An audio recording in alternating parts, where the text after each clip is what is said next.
In recent years, more than ever before, Muslims have been scrutinized in the media. In this video, we take a look at the top 5 Muslim media responses.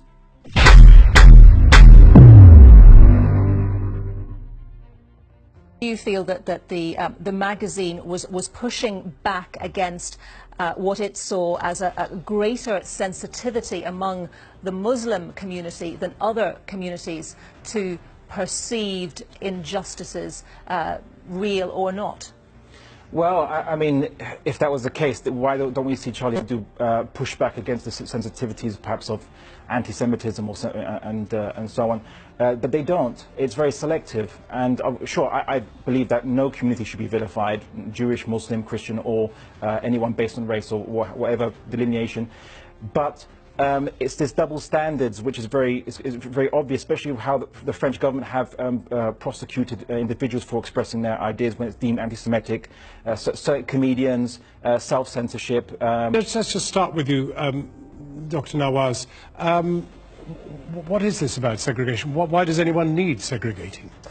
Well, this is really an integral concept within the Islamic belief. But my question to you today, after the comments from David Cameron, is that when is... No, I just asked you a question. Yeah, well, this is it's an not in the integral Quran. part. There's no reference to it in the Quran. Of course it is. And you've visited the Muslim world, across the Muslim world, and you've seen the segregation of men and women in events, in demonstrations, in schools, in many different areas. Actually, mainly in mosques, to be absolutely honest. And mosques, of course, mosques. Upstairs and downstairs. Classic, and you've seen the Arab Spring of women or demonstrating with each other, separately from men, being politically active, but being separate. And obviously, me and Joanne may agree, may disagree on this. I mean, I think the war in Iraq, some of the UK government's shenanigans elsewhere, has had a knock-on effect here. As per the words of Baroness Manningham-Buller, the former chief of MI5, who said if you go into Iraq, there will be ramifications and a blowback here. I'm not saying that's the single lone cause. I mean, there's whole other factors. But the security of the country and Western Europe and America by and large is something that's changed dramatically in the last 10 to 15 years. That's something we cannot deny.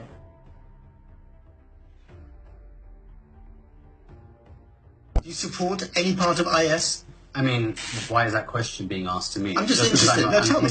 No. Just it's a. I mean, what relevance does that have to this discussion? Because they are appealing to the wider Muslim community. I'm asking you what you think. But there's something deeply Islamophobic in the question, in the way that it's being asked for me specifically. I'm here to talk about humanitarian crises that are taking place.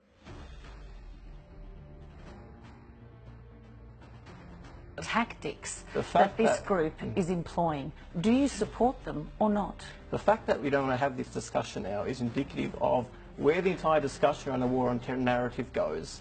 The fact is, the entire response is what Muslims are doing or may not be doing. But no one legitimately or sincerely is discussing what Western governments are doing in the Muslim world. Groups like ISIS or Al-Qaeda don't exist in a vacuum. They exist as a reaction to Western interference in the Islamic lands. And they view themselves, rightfully or wrongfully, irrespective of my opinion or otherwise, as a resistance effort to what they regard as an unjust occupation. You want the focus, you want the world to believe that what is of greatest concern is what a handful of individuals are doing in response like to what is being done upon them. There are about 30,000 now. Let's talk about the other side.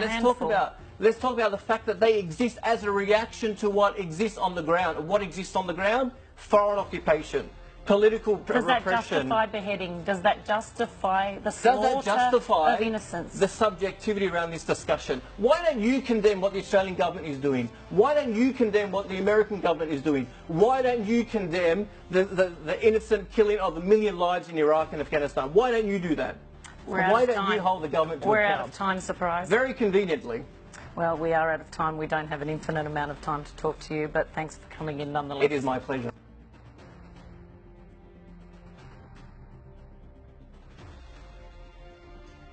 For more videos like this, please support us by becoming a KJ Patreon, which will help us fund our content creation.